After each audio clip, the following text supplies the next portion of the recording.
Striving to discover our own potential is to bring ourselves to a bright future. Because in this process, our talents are developed and our vitality is displayed, which may have been ignored before. Gao Yang's greatest apprehension was about a sniper with 2 shots and 2 kills. Fortunately, 2 cars blocked the sniper's firing line. Even though Gao Yang exposed himself twice, he didn't hear any gunshots distinct from the AK-47s. Being hemmed in by more than 20 people, Gao Yang was suppressed by gunfire to the point where he couldn't raise his head. Even though he changed positions frequently, any peeking would immediately attract a hail of bullets. The enemy didn't dare to rush over, but Gao Yang had no chance to retaliate. What puzzled Gao Yang was that, although he was facing black soldiers with similar appearances, it was clear that about 4 or 5 of them were very accurate shooters, timing their shots and distributing their fire rationally. But the rest, more than a dozen of them, just fired wildly, and Gao Yang could tell that these people wouldn't stop pulling the trigger until their magazines were empty.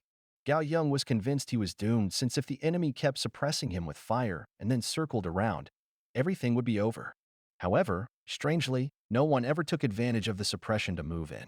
Stuck and unable to retaliate, Gao Yang suddenly heard a series of commands issued, albeit the person giving orders spoke English mixed with many strange words, which Gao Yang couldn't fully understand. He could guess it was something about moving forward. Several people sluggishly crouched in rows, jogging toward Gao Yang. If everyone had stayed on the ground, nobody could have done anything, but once they stood up, they could hit each other. As Gao Yang kept an eye on the enemy's movements, when he saw someone stand up, he immediately opened fire. To increase accuracy, he opted for short bursts, firing twice and killing 2 men. The rest quickly hit the ground again, and no matter how the commanders shouted, they refused to rise. A ragtag bunch, Gao Yan internally judged his opponents. At this moment, he heard the commander who had been issuing orders loudly shout, Safaha, tell your men to advance together. If you're only here to spectate, we're pulling out. Shut up! Idiot! Move aside! Let me show you how my men do it! From the shouts, Gao Yang gathered some vital information. The enemies were indeed from 2 groups and were not on friendly terms. He also deduced the meaning of the name Safaha, which in Arabic means executioner. This name gave Gao Yang a bad feeling. Gao Yang had worked in foreign trade for years, dealing mostly with impoverished countries in Asia, Africa, and Latin America. Besides English, the main languages in these countries included Portuguese, Spanish, and Arabic. Gao Yang, while not fluent, had self-taught himself these languages out of necessity. Although Gao Yang wasn't fully conversant in Arabic, he could speak some of it and understood some Arab customs.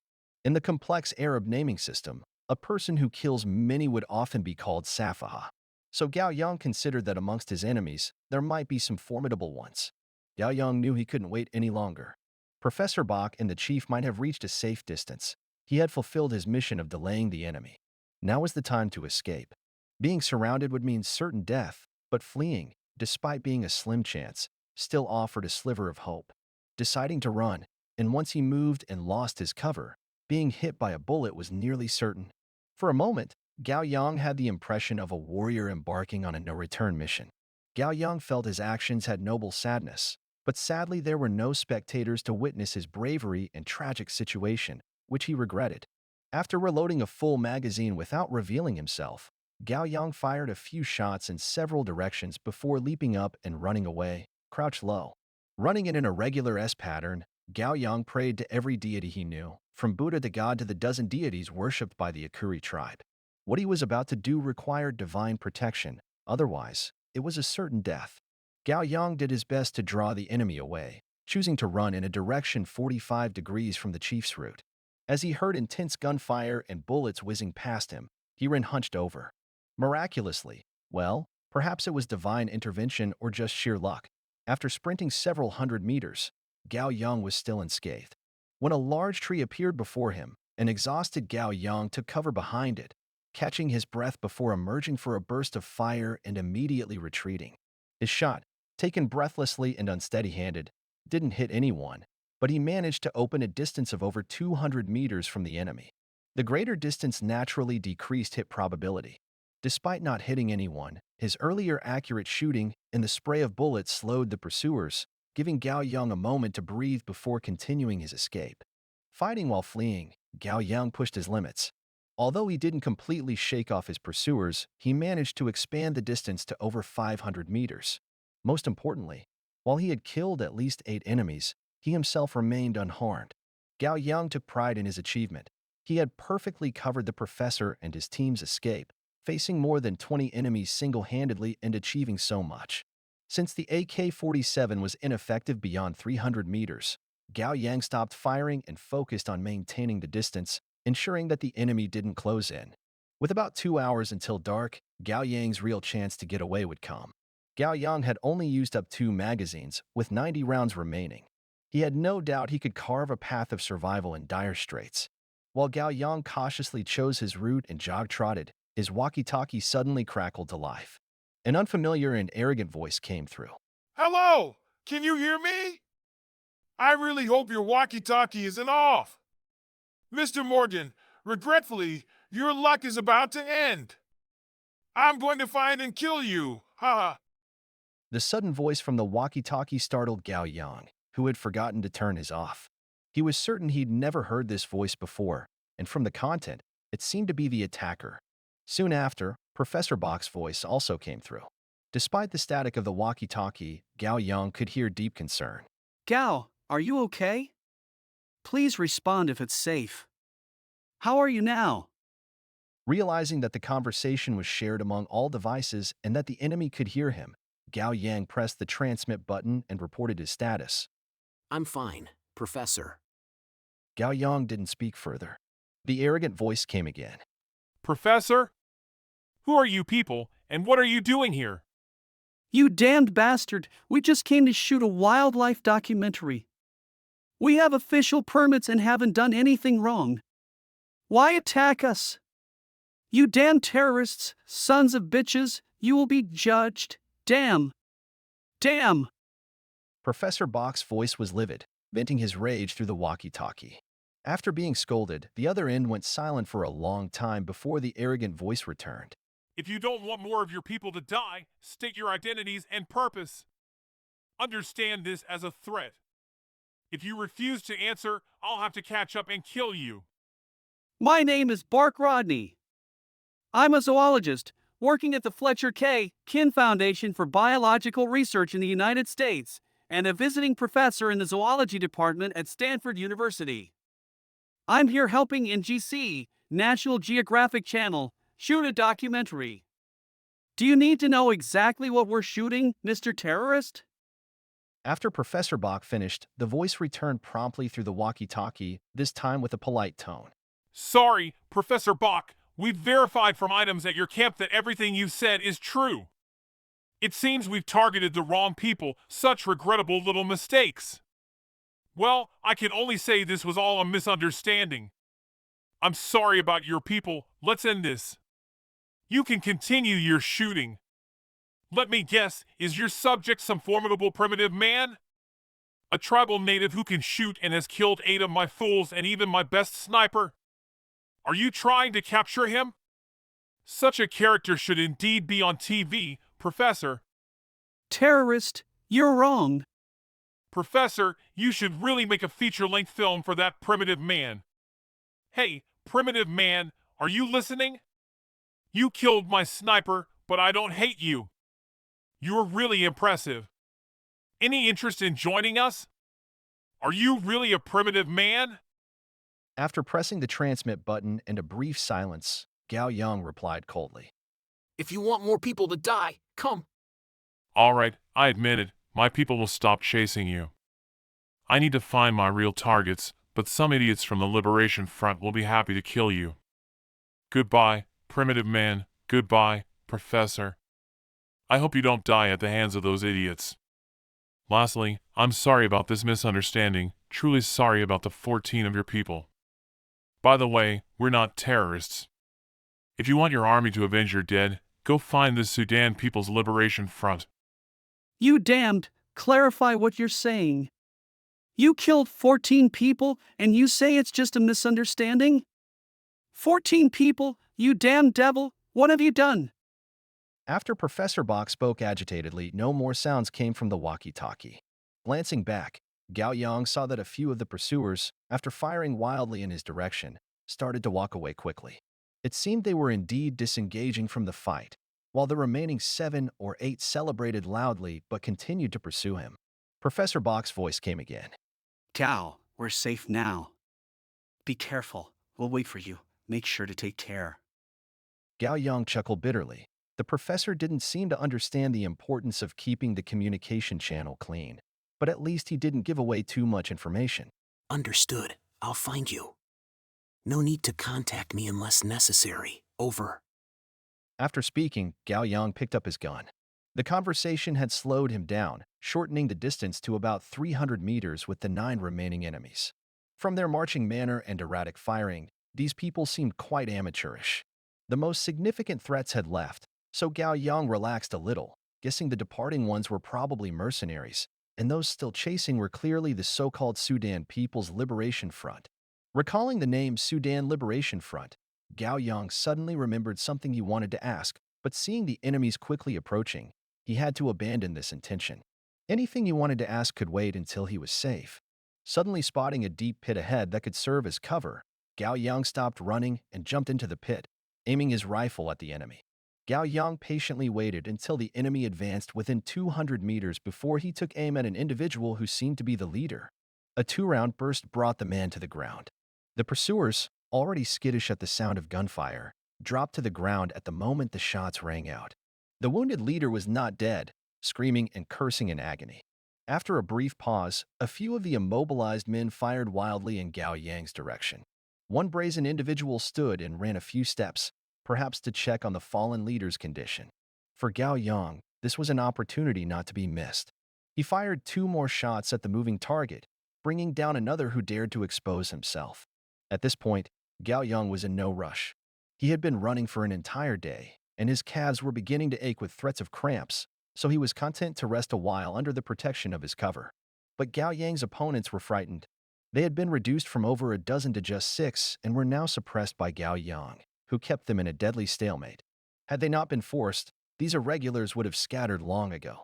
Gao Yang recuperated calmly while the intimidated enemies eventually crumbled.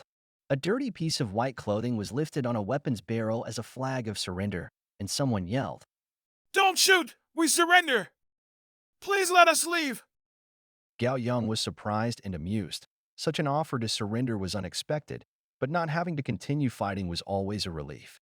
After consideration, he shouted back, Throw out all your weapons. Then you can leave.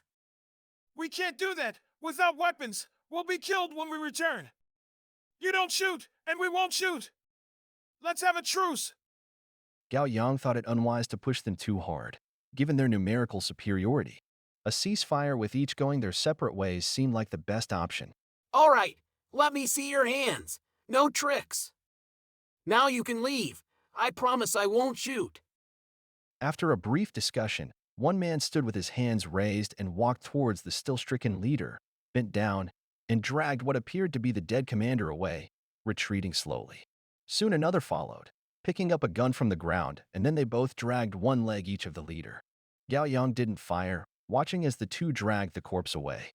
After they had gone a distance, 2 more retrieved another body. Once all 6 had left and were sufficiently far away, Gao Yang finally relaxed completely. Not daring to stay put, he moved a considerable distance before finally sitting down. Exhausted, hungry, and thirsty, Gao Yang didn't even want to move a finger. He was astonished by the strength he had mustered, surviving scorching temperatures and a marathon while only hydrated by a few sips of water. Fearful that he might fall asleep, Gao Yang pressed the walkie-talkie's transmit button to distract himself and check in. I'm okay here. No problems. How about you? Please respond. Over. After a brief wait, Catherine's voice, filled with relief, came through. I knew you'd be fine. We're also all right here, only Ivan got grazed by a stray bullet through his right arm, but it's not serious. The professor is taking care of it. Do you need to speak with the professor? Over. Relieved that no one was severely injured or killed, Gao Yang felt a wave of pride and satisfaction. He chuckled before picking up the walkie-talkie. No need to trouble the professor. Let someone from our tribe speak. Over. As soon as Catherine signaled that the chief was ready, Gao Yang said, Chief, do you know where you are? Tell me, and I'll find you. White child, is that you? This thing is too magical. Is it the strange white people's witchcraft? We are still far from the tribe. The strange white people are too slow. We are near the waterhole where we last hunted warthogs, planning to rest before moving again. But the strange white people seem exhausted. I want to sleep. They need a break, and we need to find food. We are hungry, and the weird white people are too. Also, one of them keeps crying. It's embarrassing. The chief prattled excitedly, probably thrilled by speaking through the walkie-talkie. But Gao Yang wasn't concerned about being overheard now. Even if someone was listening, they wouldn't understand the language unique to the Akuri tribe. The chief's resting place was far from the tribe. Reaching the tribe, even with the chief's jogging speed, would take until midnight. Gao Yang decided it was best for them to wait for him. Chief, stay nearby and wait for me. But be careful, there could still be bad people around. If anything strange happens, run, and remember, don't start a fire. After saying this, Gao Yang repeated the message to Catherine in English, but much more succinctly. Wait for me, keep safe. I'll come to you. Don't contact unless necessary. If you have earphones for the walkie-talkie, use them. If not, keep the volume at its lowest. Over. Understood. Be careful. Over. After concluding his conversation with Catherine, Gao Yang turned the walkie-talkie volume down to its lowest. This precaution ensured low noise in case of necessary contact later. Gao Yang didn't rest for long. He had to move while it was still light. There were no paths on the grasslands, and though he knew the general direction to the tribe, navigating would become much more difficult after dark. Navigating in the dark, especially without any source of light, was a daunting task. Finding a waterhole on the vast grassland was even more challenging. Gao Yang, despite having spent 3 years on these plains, rarely had the experience of traveling on them at night. With the last remnants of twilight, Gao Yang pressed on as fast as he could. But as night fell, he inevitably slowed down, and once it was completely dark, he could only grope his way forward in a general direction. Traveling at night was not only difficult but also dangerous. However, Gao Yang had no choice. He needed to reunite with the chief and the others as soon as possible. Gao Yang had a compass, but it was left at the tribe since he rarely used it. At night, many ways to navigate were useless, especially since the stars, which could serve as a guide, were obscured by clouds. Consequently, Gao Yang inevitably got lost. Realizing he was lost, Gao Yang had no other choice but to stop. He could either wait where he was until dawn or wait for the clouds to disperse and try to find his way again. After considering his options, Gao Yang contacted Catherine via the walkie-talkie to inform her of his dilemma and that he might not make it back that night. He then prepared to find a place to spend the night. With a gun in hand, Gao Yang wasn't afraid of encountering any predators. He didn't need to fire. The mere sound of the gun's bolt cycling would send nearby wild animals scurrying away, as they had long since learned to associate this sound with danger. Although not worried about predators, the threat of venomous snakes could not be completely eliminated. However, the chances of being bitten were slim unless one was incredibly unlucky. Of course, making a fire would have made things safer, but Gao Yang decided against it, fearing it might attract enemies. After clearing a spot on the grass, Gao Yang lay down with his gun and immediately fell into a deep sleep due to exhaustion. He was in such a profound slumber that he seemed to hear distant thundering noises, but like a child reluctant to wake up, he ignored the sounds, covering his ears in refusal.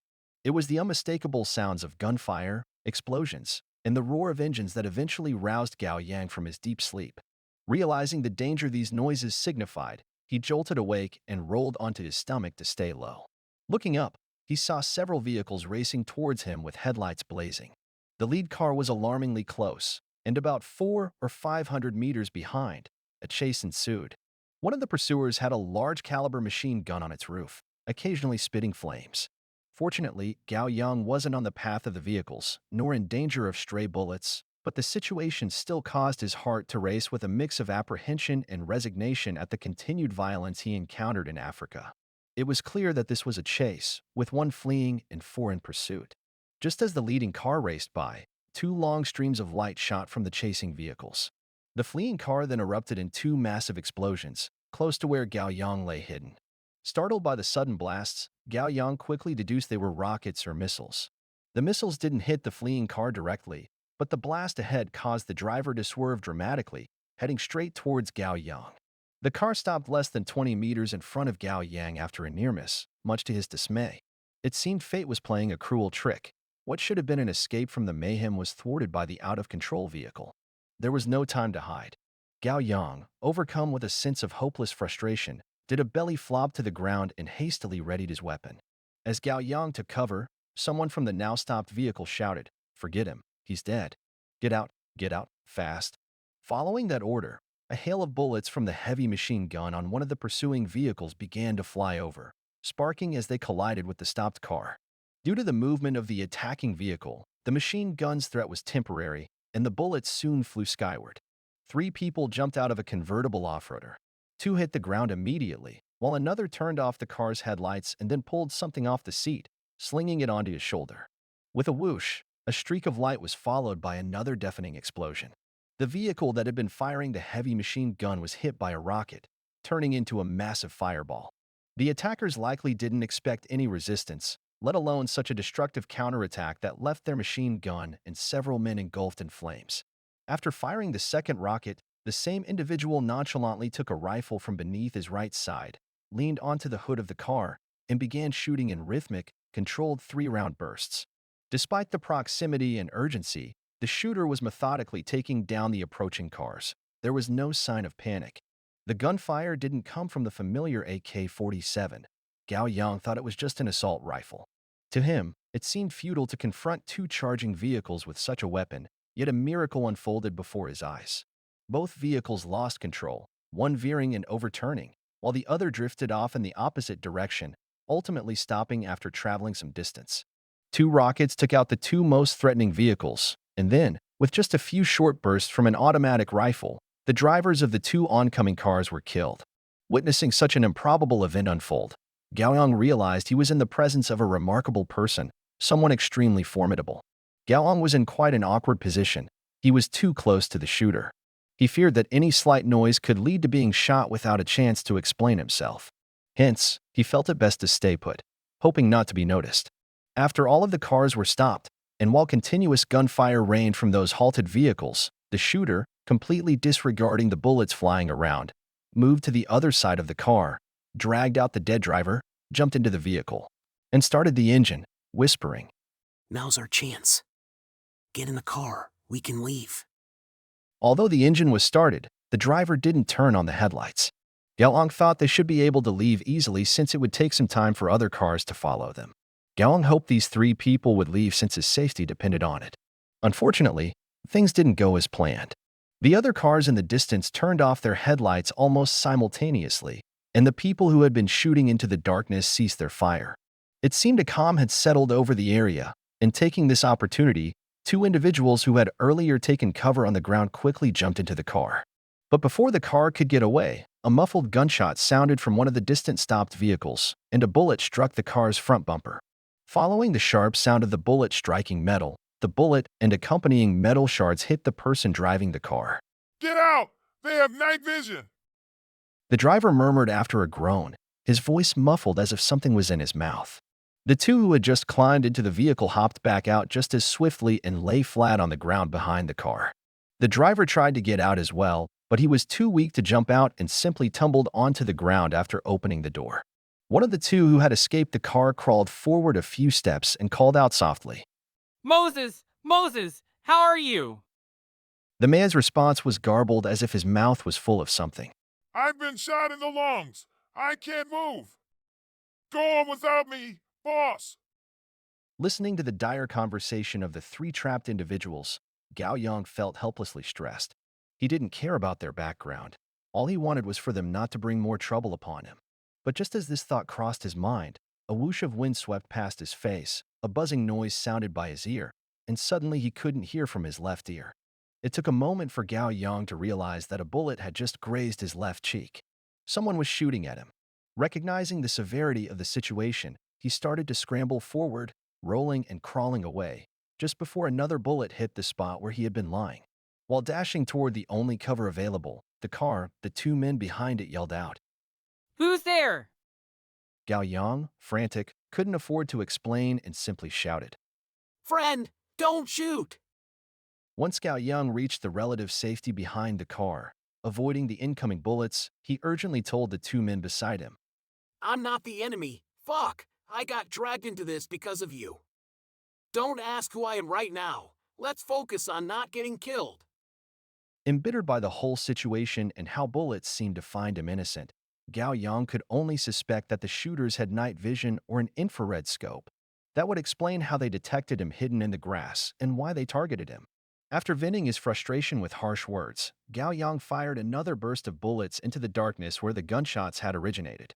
In the pitch black, even with accurate marksmanship, shooting was futile without a visual on the target. The man behind Gao Yang timidly offered. We have a night vision rifle scope too. Do you need it? Overcome by a mix of shock and elation, though he couldn't clearly see, Gao Yang turned to the speaker and snapped. Are you an idiot? If you don't want to die, hand it over now. What are you waiting for? The man scrambled to fetch the scope, hastily rummaging and after some fiddling, announced that although the scope wasn't zeroed in, it was functional and hastily mounted on the rifle. Now armed with an M1A rifle, Gao Yang's favored weapon, and a night vision scope, he scoured the terrain. Gao Yang spotted 3 individuals sneaking up on the right, and at a close range, the red outlines of their figures were strikingly clear in the night vision scope. Taking a controlled shot, Gao Yang hit one of the approaching figures, and although the scope wasn't zeroed, the proximity of the target and the minimal scope deviation allowed the bullet to find its mark. Confident after this hit, Gao Yang adjusted for the scope's deviation and took down another enemy with a precise shot to the head. Aware that one of the remaining threats was approaching from his left, Gao Yang spotted legs moving through the grass. In a calculated decision, he chose not to move but fired from his prone position under the car, hitting a leg with a shot. Now, Gao Yang lay in wait, hoping to have bought himself some vital moments against the encroaching darkness and the threat it concealed.